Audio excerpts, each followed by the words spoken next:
Guatemala kicked off 2050 by celebrating the 250th anniversary of the first Central American independence movements, with fireworks, holograms, and one drone that absolutely did not follow instructions.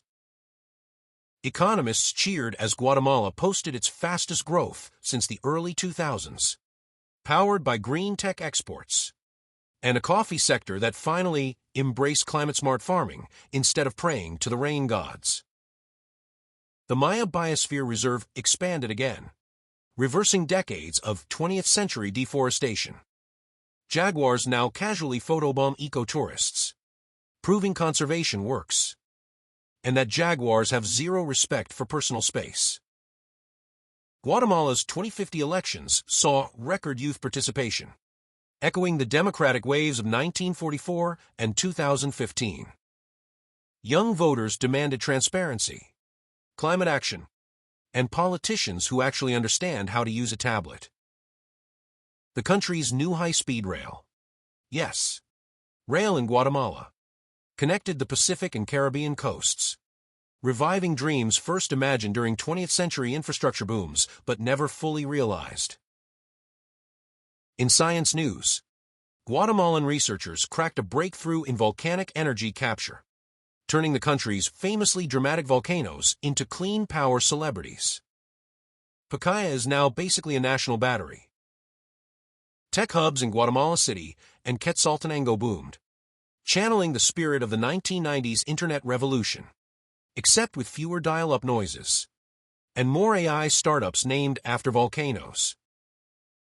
Rural education programs hit historic highs, blending indigenous knowledge with digital learning. Kids in Alta Verapaz now study astronomy in Quechua while chatting with AI tutors who actually pronounce things correctly. Guatemala's culinary scene exploded globally, with pipi and fusion restaurants trending worldwide. Food historians trace the craze back to ancient Maya techniques, and one viral 2050 cooking show hosted by a very charismatic abuela. The 2050 hurricane season tested the nation, but upgraded early warning systems. Lessons learned from devastating storms of the 1990s and 2020s saved thousands. Resilience is now a national superpower. Lake Atitlan's cleanup reached a milestone as water quality hit its best level since the 1970s. Locals celebrated with a floating festival that was 40% cultural pride, 60% Instagram opportunity. Guatemala's diaspora, now one of the most influential in the Americas, invested heavily in local startups, echoing migration waves of the 1980s but flipping the script from survival to empowerment. Archaeologists unveiled a massive new Maya city using deep-scan LiDAR, continuing discoveries that began in the 2010s. Turns out the jungle still hides secrets, and they're all extremely photogenic. Guatemala's film industry scored its first global blockbuster, a sci-fi epic inspired by Maya cosmology. Critics called it Interstellar meets Popol Vuh, which honestly sounds like a franchise waiting to happen. In human interest news, a 112-year-old woman from Totonicapan went viral for dancing marimba on her birthday, reminding the world that Guatemalan longevity is powered by community, tortillas, and unstoppable joy.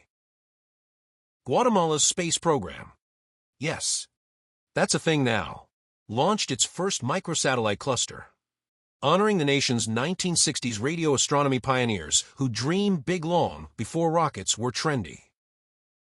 The country's Biodiversity Genome Project mapped thousands of species, preparing for post-2050 climate challenges. Scientists joke they now know more about frogs than about their own dating lives. And as 2050 closes, Guatemala stands at a crossroads. Shaped by history, energized by youth, and boldly stepping into a future where resilience isn't just survival, but style. FutureFlash News will be watching.